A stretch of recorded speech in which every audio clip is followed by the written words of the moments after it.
Fala pessoal, bem-vindos ao Love Matemática. Eu sou o professor Thiago Basílio e trago mais um vídeo do nosso preparatório para o Enem. Nessa aula 28, nós vamos dar início a uma nova parte do material que trata da área de álgebra, tá? Embora seja uma nova parte, a numeração do capítulo vai seguir a sequência que já vinha sendo feita, então estamos no capítulo 9, que trata de expressões algébricas. A álgebra, ela trata das letrinhas na matemática, né? Tem gente que tem horror quando aparece letra, eu até entendo, mas as letras têm lá a sua utilidade e são um grande ganho para a matemática, na verdade. A matemática evoluiu muito quando começou a usar a letra, tá? Então, sem mais enrolações, vamos para as 4 questões dessa aula. Questão 87, Enem 2021. Uma fórmula para calcular o índice de massa corporal, IMC, foi publicada pelo Departamento de Nutrição da Universidade de São Paulo. O estudo propõe uma equação capaz de identificar os falsos magros que, apesar de exibirem uma silhueta esguia, apresentam altos níveis de gordura, e os falsos gordos, que têm o IMC alto em decorrência de ganho de massa muscular e não de gordura. A equação considera a massa do indivíduo além do peso e da estatura.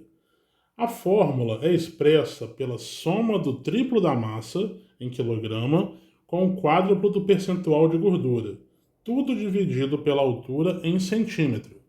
A expressão algébrica que representa a nova maneira de calcular o IMC é dada por. Então, olha só, para poder calcular o IMC com essa nova fórmula, a gente vai usar 3 grandezas, tá? A primeira grandeza vai ser a massa, a segunda grandeza vai ser o percentual de gordura e a última grandeza vai ser a altura da pessoa, tá? Então, vamos seguir exatamente a receitinha que está falando ali, ó. A fórmula é expressa pela soma, então eu sei que eu vou ter que somar coisas. O que eu tenho que somar? A gente tem que somar o triplo da massa com o quádruplo do percentual de gordura. Então, usando o M para massa e o G para gordura, somar o triplo com o quádruplo vai ser o seguinte, ó. Triplo da massa é 3 vezes a massa. Eu vou representar isso fazendo um 3M. Isso vai ser somado com o quádruplo do percentual de gordura. Quádruplo é 4 vezes, tá? Então, quádruplo da gordura, 4G. Mas não acaba por aí, porque ele continua dizendo que tudo isso vai ser dividido pela altura. Então, tudo isso é o quê? A soma inteira. Então, a soma toda vai ser dividido pela altura, que é o H, e aí você chega na expressão, você olha para as alternativas, a única que bate ali, obviamente, vai ser a letra B. Certo? Questão tranquila. Vamos para a nossa próxima questão. Questão 88, Enem 2018. A lei da gravitação de Isaac Newton estabelece a intensidade da força entre dois objetos. Ela é dada pela equação F é igual a G m1m2 sobre d ao quadrado, sendo m1 e m2 as massas dos objetos, d a distância entre eles, g a constante universal da gravitação e F a intensidade da força gravitacional que um objeto exerce sobre o outro. Considere um esquema que represente 5 satélites de mesma massa orbitando a Terra. Denote os satélites por A, B, C, D e E, sendo esta a ordem decrescente da distância da Terra, desculpa. A o mais distante e E o mais próximo da Terra. De acordo com a lei da gravitação universal, a Terra exerce maior força sobre o satélite. Então, olha só. Você tem a fórmula para calcular essa força gravitacional, que é o seguinte, ó. Essa fórmula vai ter um G, que é uma constante, então é um valor fixo, tá? Isso vai estar multiplicado por uma divisão. Nessa divisão, eu vou pegar o produto entre as massas dos dois objetos considerados e vou dividir pelo quadrado da distância entre os objetos, tá? Aí repara o seguinte, ele está querendo comparar 5 satélites, tá? Todos eles têm a mesma massa e a gente quer saber a força que a Terra exerce sobre eles. Então, o que vai acontecer? Já que todos eles têm a mesma massa, e eu vou comparar a força que a Terra faz, se eu fosse calcular a força sobre cada satélite, o que ia acontecer? A constante gravitacional vai ser a mesma, porque ela é constante. A massa do satélite vai ser a mesma, são todas iguais. E a massa da Terra vai ser usada para todos. Então, o que vai variar aqui? Vai variar só a distância e automaticamente vai variar a força, tá? E olha que interessante, aqui ele está falando que os satélites estão em ordem decrescente de distância. Então, o A é o mais distante e o E é o mais próximo. Compara a fórmula, ó. Se você olhar o F e o D, você vai concluir que eles são o quê? Inversamente proporcionais. Na verdade, não é nem o F e o D, é o D ao quadrado, tá? O F e o D ao quadrado são inversamente proporcionais, tá? Isso quer dizer o quê? Quanto mais perto da Terra, ou seja, quanto menor a distância, maior é a força que ela exerce. E quanto mais longe tiver, menor é a força. A pergunta trata exatamente da maior força. Então, para a gente poder descobrir sobre qual satélite tem a maior força, basta que a gente olhe para aquele que está mais perto, ou seja, o que tem a menor distância para a Terra. E isso está claro enunciado quando ele diz que o E é o satélite mais próximo da Terra, então é ele que vai sofrer uma força maior da Terra. Então a resposta correta vai ser a letra E. Beleza? Vamos para a nossa próxima questão. Questão 89, Enem 2022. A luminosidade L de uma estrela está relacionada com o raio R e com a temperatura T dessa estrela, segundo a lei de Stefan Boltzmann. L é igual a C, que multiplica R ao quadrado, que multiplica T à quarta, em que C é uma constante igual para todas as estrelas. Considere duas estrelas E e F, sendo que a estrela E tem metade do raio da estrela F e o dobro da temperatura de F. Indique por LE e LF suas respectivas luminosidades. A relação entre as luminosidades dessas duas estrelas é dada por. Então, olha só.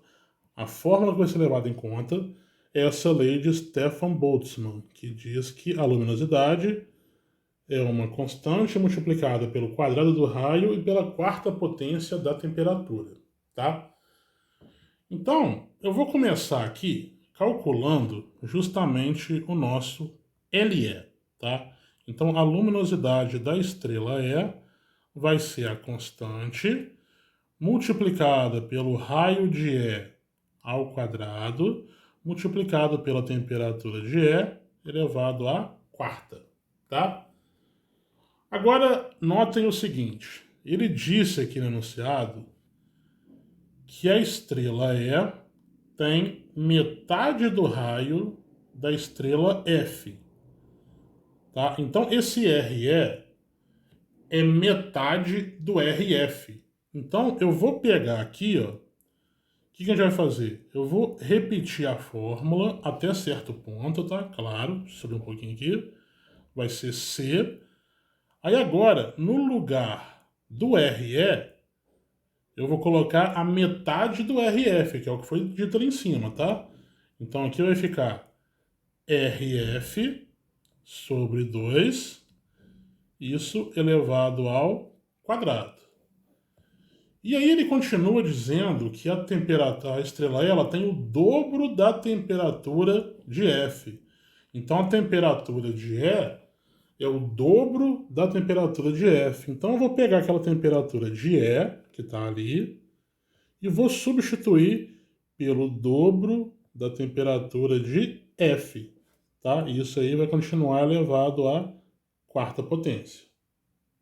certo? Vou fazer a conta com o que tem ali. Vai ficar o seguinte, ó. LE vai ser igual a C. Agora atenção, que esse quadrado aqui, ele vai elevar tanto o raio quanto aquele 2 de baixo.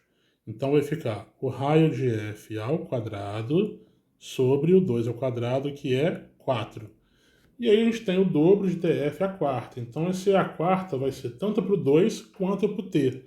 Então 2 à quarta é 16 e fica a temperatura de F elevado à quarta. A gente tem a multiplicação de vários valores aí e tem dois números, tá, no meio de tanta letra. Tem o 16 e o 4 que você pode simplificar. Vai ficar 4 em cima, 1 embaixo, e aí a gente chega no seguinte formato para a conta, ó. LE vai ser igual, vou passar esse 4 para frente, tá? Vai ficar 4 vezes o C, vezes o RF ao quadrado, vezes o TF à quarta. Só que aí repare uma coisa, tá? Se você olhar para a lei de Stefan Boltzmann, você vai ver que essa parte aqui do C para frente é justamente a luminosidade de F. Ou seja, a luminosidade de E vai ser 4 vezes a luminosidade de F. Olhando pelas alternativas, a resposta correta vai ser a letra D. Tranquilo? Vamos para a última questão dessa aula. Questão 90, Enem 2021. Aplicativos que gerenciam serviços de hospedagem têm ganhado espaço no Brasil e no mundo por oferecer opções diferenciadas em termos de localização e valores de hospedagem. Em um desses aplicativos, o preço P a ser pago pela hospedagem é calculado considerando um preço por diária D acrescido de uma taxa fixa de limpeza L e de uma taxa de serviço. Essa taxa de serviço é um valor percentual S calculado sobre o valor pago pelo total das diárias. Nessa situação, o preço a ser pago ao aplicativo para hospedagem de N diárias pode ser obtido pela expressão. Então, vamos primeiro entender o que está sendo escrito ali, tá? Então, pelo que falou ali em cima, eu não vou nem destacar no texto por enquanto, eu vou só escrever aqui embaixo e lendo ali. Ele está dizendo que o preço ele é composto por algumas coisas, tá? Ele é composto pelo total de diárias mais uma taxa fixa de limpeza e tem também uma taxa de serviço. Essa taxa de serviço ela incide sobre as diárias, o total de diárias, tá? Então agora a gente já está com uma estrutura pronta. É só a gente interpretar isso daí com as letras informadas ali em cima, tá? Então olha só. O preço vai ser representado pela letra P. Então aqui o preço, peraí, esqueci de trocar a caneta. O preço vai ser P, tá? A diária, ela tem um custo, tá? Então o preço da diária vai ser D. E a pessoa vai ficar por N dias, ela vai pagar N diárias. Então, o total das diárias vai ser o preço de uma diária multiplicado pelo número de diárias que você vai pegar. Então, isso é o total de diárias. Então, se for R$ 100, eu vou ficar 8 dias, eu vou pagar R$ 800, tá? Por exemplo.